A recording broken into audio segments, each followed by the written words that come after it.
Pakistan stock exchange میں کاروباری ہفتے کے چوتھے روز جمعرات کو مارکیٹ میں مندی کا رجحان غالب رہا۔ P S x 100 index 2 points کی کمی کے بعد 45,905 پوائنٹس کی سطح پر بند ہوا۔ مارکیٹ کا آغاز منفی زون میں ہوا۔ آج کاروبار کے آغاز سے کاروبار کے اختتام تک مجموعی طور پر 372 کمپنیوں کے حصص کے بھاؤ کا کاروبار ہوا، جن میں سے 132 کمپنیوں کے حصص کے بھاؤ میں اضافہ، 221 کمپنیوں کے حصص کے بھاؤ میں کمی، جبکہ 19 کمپنیوں کے حصص کے بھاؤ میں کوئی رد و بدل واقع نہیں ہوا۔ مارکیٹ ماہرین کا کہنا ہے کہ مارکیٹ میں اتار چڑھاؤ کا سلسلہ آئندہ بھی جاری رہے گا۔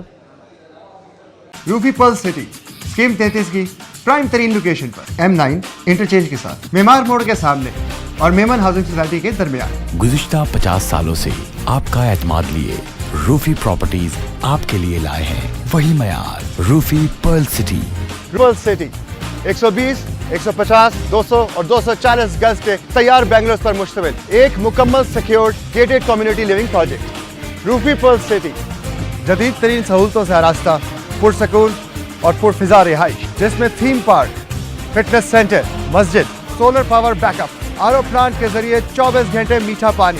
Scheme 33 Karachi university, NED university, PCSIR اور گلشن کنیز فاطمہ کے قریب تر۔